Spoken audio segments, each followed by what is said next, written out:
கற்றது உலகளவாகவும் கல்லாதது கைவிடத்தளவாகவும் இருக்கிறது. Hello everyone, எல்லாரும் எப்படி இருக்கீங்க? நல்லா இருக்கீங்களா? இந்த வீடியோ உங்ககிட்ட பேசுங்க டாபிக் என்ன அப்படின்னு பார்த்தீங்கன்னா சோஷியல் டிஸ்டன்சிங். இந்த சோஷியல் டிஸ்டன்சிங் அப்படின்ட்டு வரும்போது நம்ம தாத்தா பாட்டி காலத்துலலாம் பார்த்தீங்கன்னா பக்கத்து வீட்டில் யார் இருந்தாங்க, அவங்களோட சொந்தக்காரங்க யார் யார் இருக்காங்க, அவங்க சொந்தக்காரங்க எந்தெந்த ஊரில் இருக்காங்க, எந்த தெருவில் இருக்காங்கன்றத கண்டு தெரிஞ்சு வச்சுட்டு இருந்தோம். அப்புறம் காலங்கள் மாற மாற பக்கத்து வீட்டில் யார் இருக்காங்கன்னு தெரியாமல் போய் பக்கத்து வீட்டில் முதல்ல இருக்காங்களா இல்லையான்னு தெரியாத அளவுக்கு போய் கடைசியில் இன்னும் கொஞ்ச நாள் போனால் பக்கத்தில் ஒரு வீடு இருக்கான்றது கூட தெரியாத அளவுக்கு நம்ம வந்து வாழ போகிறோம் அப்படின்னு சொல்லி எனக்கு தோணுது. ஏன் இதை நான் சொல்ல வரேன் அப்படின்னு பார்த்தா, இன்னைக்கு இந்தியாவில், தமிழ்நாட்டில், சென்னையில் மட்டும் இல்லை, எல்லா பிளேஸ்லையுமே வந்து இந்த மாதிரி ஒரு சுச்சுவேஷன் வந்து இந்த கல்ச்சர் வந்து ஃபார்ம் ஆகிட்டு வந்துட்டு இருக்கு அப்படின்னு சொல்லலாம். பட் ஆனால் 2003 ஓகேங்களா, லண்டன்ல நடந்த ஒரு சம்பவம் பற்றி தான் இந்த வீடியோ நம்ம கிட்ட பேசணும் அப்படின்னு நினைக்கிறேன். யோசிச்சு பாருங்க, நான் ஒரு சின்ன விஷயம் சொல்றேன், என்ன அளவுக்கு ட்ராஜடியா இருக்குன்னு யோசிச்சு பாருங்க. நம்ம வந்து ஒரு வீட்டில் இருக்கோம் ஓகேங்களா, நம்ம பக்கத்து வீட்டிலே யாரோ ஒருத்தர் இருக்காங்க ஓகேங்களா, அவங்க நீங்க பார்த்து ஒரு 3 வருஷம் ஆகுது, அவங்க நீங்க 3 வருஷமா நீங்க பார்க்கவே இல்லை. திடீர்னு 3 வருஷம் கழிச்சு போலீஸ்லாம் வராங்க, பப்ளிக் கேதரிங் ஆகுது, என்னடா அப்படின்னு பார்க்கும்போது நம்ம பக்கத்து வீட்டில் இருந்து அந்த நபர் அவர் காணாம அவர் எங்கேயோ வெளியே போயிட்டாருன்னு நினைச்சிட்டு இருந்தது அவரு டெட் பாடியா அந்த வீட்டில் 3 வருஷமா இருந்தாருன்னா எந்த மாதிரி இருந்துக்குன்னு யோசிச்சு பாருங்க. லிட்ரலி இட் ஹஸ் ஹேப்பன் ஓகேங்களா. எங்க நடந்தது அப்படின்னு பார்த்தீங்கன்னா லண்டன்ல, நார்த் லண்டன்ல, யூகே நடந்த ஒரு விஷயம் ஓகேங்களா. ஜாய்ஸ் வின்சென்ட் அப்படிங்கிற ஒரு பர்டிகுலர் விமன், 1960s பிறந்த விமன். அவங்க வந்து அவே ஃப்ரம் பேரண்ட்ஸ், அவங்களுக்கும் ஒரு ஃபேமிலி இல்லாமல் அவங்க வந்து நார்மல் டேஸ் வந்து ஸ்பெண்ட் பண்ணுற ஒரு பர்டிகுலர் பர்சன் ஓகேங்களா. அவங்க வந்து ஒரு ஆஃபீஸ்க்கு போயிட்டு இருந்தாங்க, அந்த ஆஃபீஸ்க்கு அவங்க போக நின்றுட்டாங்க. 2003 டிசம்பர் ஓகேங்களா.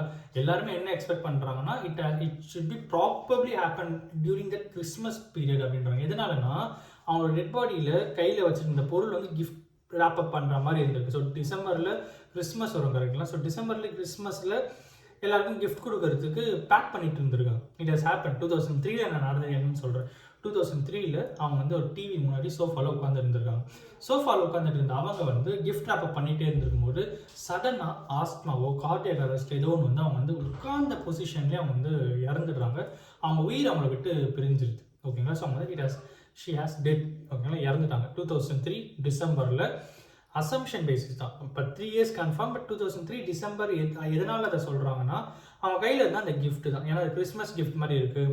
ஸோ 2003 டிசம்பரில் இவங்க கிஃப்ட் பேக் பண்ணும்போது இவங்க வந்து இறந்துருக்காங்க அப்படிங்கிறது கன்ஃபார்ம் பண்ணுறாங்க. பட் இது எப்போ கன்ஃபார்ம் பண்ணாங்கன்னா ஜான்வரி 2006, 25ஆம் தேதி ஜான்வரி மாதம் 2006 ஒரு சம்பவம் நடக்குது. என்ன அப்படின்னு பார்த்தா, இவங்க இறந்துட்டாங்கல்ல, இவங்க இறந்த அப்புறம் இவங்களை தேடி யாருமே வரல.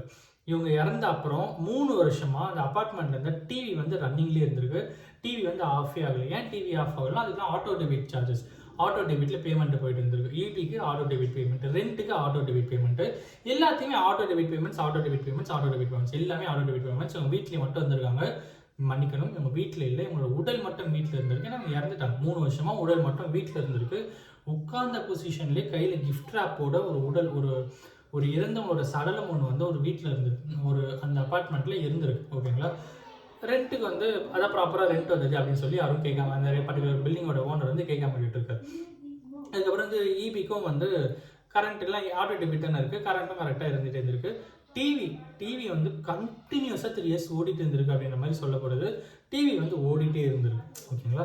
ஸோ எல்லா பிரச்சனையும் இல்லை, ஏன்னா அவங்க இறந்துட்டாங்க. பக்கத்து வீட்டில் இருக்கவங்க ஸ்மெல் வரல கௌதம் அது இதுன்னா அவங்களும் என்ன சொல்கிறாங்க, அந்த ஸ்மெல் அந்த அளவுக்கு இல்லை, ஏன்னா பக்கத்தில் வந்து ஒரு காவா மாதிரி இருந்திருக்கு ஓகேங்களா. ஸோ அங்கேருந்து வர ஸ்மெல் போல் அப்படின்ற மாதிரி அவங்க நினச்சிட்டு இருந்துட்டு இருக்காங்க ஓகேங்களா. ஸோ யோசிச்சு பாருங்க, ஒருத்தர் உடல் இறந்தது கூட தெரியாத அளவுக்கு பக்கத்து வீட்டில் இருந்திருக்காங்க. ஸ்மெல்லு கேட்கும்போது காவா ஸ்மெல் வந்து மேட்ச் ஆகிடுச்சு. இபிக்கு எல்லாத்தையுமே ஆட்டோ டெபிட். ஸோ இவங்க இருந்தாங்க போனாங்கன்றதுக்கே தடையில்லாத அளவுக்கு இருந்துட்டு இருக்கு. ஸோ அதுக்கப்புறம் என்ன ஆகுது அப்படின்னு பார்த்தா, எப்போ இதை கண்டுபிடிக்கிறாங்க அப்படின்னு பார்த்தீங்கன்னா 2006 ஜான்வரி 25 என்ன ஆகுதுன்னா, அந்த பர்டிகுலர் லேண்ட்லார்டு போயிட்டு போலீஸ் ஸ்டேஷன் கம்ப்ளைண்ட் கொடுக்குறாரு. என்ன கம்ப்ளைண்ட்னா, எனக்கு வந்து ரெண்ட் கரெக்டாக வரல, வீடு வந்து லாக்லேயே இருக்குது, கால் பண்ணால் பேச மாட்டேங்கிறாங்க, எதுவுமே பண்ண மாட்டேங்கிறாங்க அப்படின்னு சொல்லி கேஸ் வந்து கம்ப்ளீட் ஆகுது. ஸோ அதுக்கப்புறம் என்ன பண்ணாங்க, சரி ஓகேப்பா வீட்டை உடச்சி பார்த்துப்போம் என்ன ஆகுது அப்படின்னு சொல்லிட்டு வீட்டை உடச்சி பார்க்குறாங்க. அப்போ தான் மிகப்பெரிய ஷாக்கு. என்ன அப்படின்னு பார்த்தா, அவங்களோட உடல் மட்டுமே அங்கே வந்து இருந்திருக்கு ஓகேங்களா. ஸோ 3 வருஷமா அவங்களோட உடல் எந்த அளவுக்கு அழுகின நிலையில் இருந்திருக்குன்னு யோசிச்சு பாருங்க. நீங்கள் இன்றைக்கும் கூகுளில் சர்ச் பண்ணி அந்த ஃபோட்டோஸ் கூட உங்களால் பார்க்க முடியும். ஜாய்ஸ் வின்சென்ட் அப்படின்னு சர்ச் பண்ணி பார்த்தீங்கன்னா உங்களுக்கு வந்து கிடைக்கும். யூகே லண்டன் ஜாய்ஸ் வின்சென்ட் அப்படின்னு போடுங்க உங்களுக்கு கிடைக்கும். ஸோ 3 வருஷமாக சோஃபாவில் உட்கார்ந்த மாதிரி ஒரு டெட் பாடி அந்த அந்த வீட்டில் இருந்திருக்கு. ஸோ அதுக்கப்புறம் வந்து கண்டுபிடிக்கிறாங்க.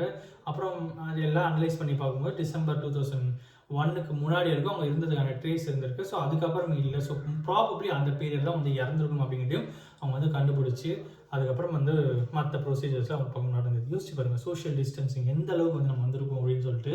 கிட்டத்தட்ட 3 வருஷம் ஒருத்தர் பக்கத்து வீட்டில் இருந்தவங்க இறந்தது கூட தெரியல, பக்கத்து வீட்டில் தான் அந்த உடல் இருக்குன்னு கூட அவங்களுக்கு தெரியாத அளவுக்கு சோஷியல் டிஸ்டன்ஸிங் நம்ம வந்து இருந்துட்டு இருக்கோம். கரெக்டுங்களா?